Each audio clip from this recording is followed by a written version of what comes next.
Kalau saya, nggak kuat saya. Meskipun banyak yang menyampaikan saya sabar, tapi untuk nunggu 6 tahun nggak kuat.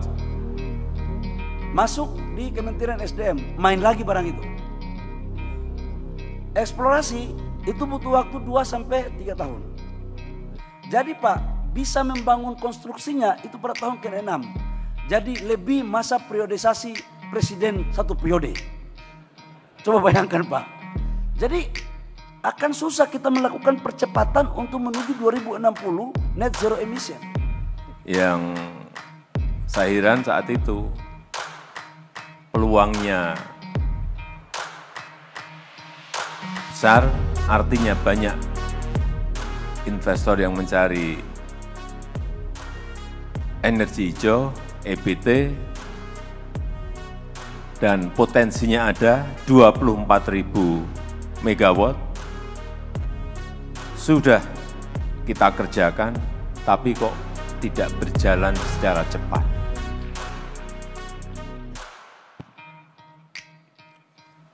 Saya rasa Bapak Ibu yang ada di sini sudah jauh lebih tahu dan sudah jauh lebih paham daripada saya tentang keunggulan energi geothermal dibanding jenis energi hijau lainnya.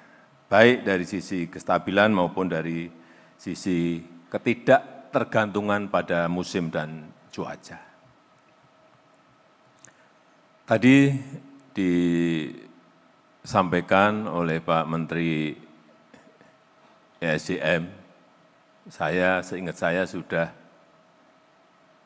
pergi ke 3 lokasi pembangkit listrik tenaga panas bumi.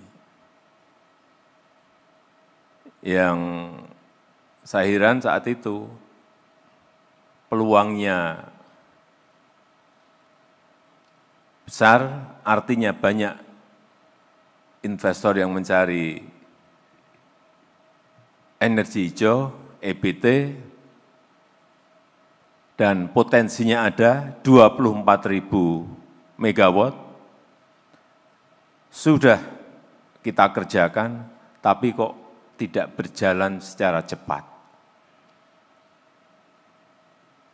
Dan ketahuan tadi seperti disampaikan oleh Pak Menteri SDM, ternyata untuk memulai konstruksi dari awal sampai konstruksi urusan perizinan bisa sampai 5-6 tahun.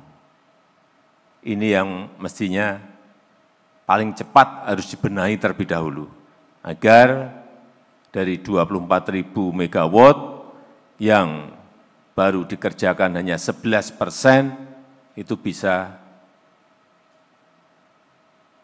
segera dikerjakan oleh para investor sehingga kita memiliki tambahan listrik hijau yang lebih banyak. Karena kalau nunggu, bayangkan nunggu untuk memulai konstruksi aja sampai 5-6 tahun. Itu kalau orang nggak sabar. Kalau investor yang nggak sabar, nggak mungkin mau mengerjakan nunggu sampai 6 tahun. Kalau saya, nggak kuat saya. Meskipun banyak yang menyampaikan saya sabar, tapi untuk nunggu 6 tahun nggak kuat. Dan Indonesia sebagai pemilik potensi besar geotermal yang diperkirakan mencapai 40% dari potensi dunia, sekali lagi memiliki banyak peluang untuk dikembangkan, karena saat ini baru 11% yang termanfaatkan dari potensi yang ada. Selain itu juga negara kita, Indonesia juga berkomitmen menjadi bagian penting dari langkah dunia dalam membangun ekonomi hijau, dalam mengembangkan industri hijau, dalam melakukan transisi ke energi hijau. Ini komitmen yang sudah sering saya sampaikan di mana-mana. Tapi kita semua tahu dalam melakukan transisi hijau, ini setiap pemerintahan di negara berkembang, hampir semua di negara berkembang, dihadapkan pada dilema mengenai keterjangkauan harga. Selalu problemnya di situ. Kemudian keadilan akses bagi masyarakat. Kemudian juga pemanfaatan teknologi yang tidak terbuka sehingga tidak optimal. Saya juga paham dunia usaha pasti memiliki hitung-hitungan sendiri, memiliki kalkulasi sendiri, memiliki pertimbangan-pertimbangan baik urusan turnover, masalah yang berkaitan dengan keuntungan dan yang lain-lainnya. Inilah yang harus dipikirkan bersama. Namun demikian, masalah perubahan iklim ini adalah masalah kita bersama, masalah seluruh isi dunia, baik itu pemerintah di negara maju, baik itu pemerintah di negara-negara berkembang, juga baik itu dari para pengusaha, dari para peneliti maupun rakyat kecil di seluruh belahan bumi.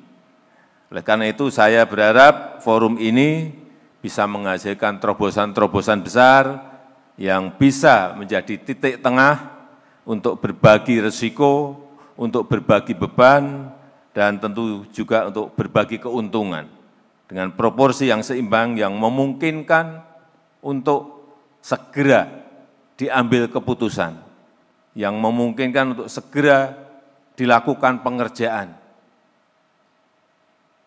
Karena dalam satu dekade ini mungkin pemilik pembangkit listrik panas bumi, setahu saya Pertamina memiliki, PLN memiliki, kemudian Kementerian Keuangan juga ada, plus ada swasta 1 atau 2, setahu saya.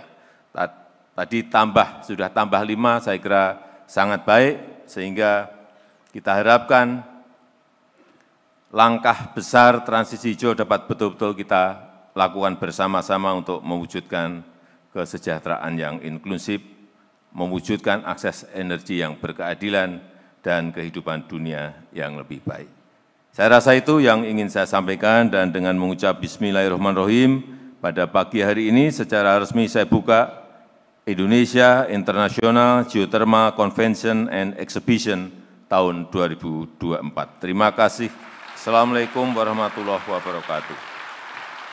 Selanjutnya kami mengundang untuk mendampingi ke atas panggung Menteri ESDM, Menteri BUMN, Ketua Umum Asosiasi Panas Bumi Indonesia, dan PJ Gubernur DKI Jakarta.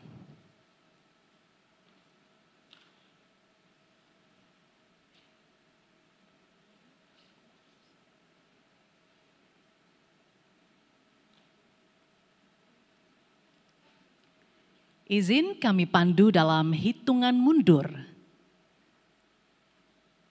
3, 2, 1. Dengan demikian, Indonesia International Geothermal Convention and Exhibition tahun 2024 telah resmi dibuka.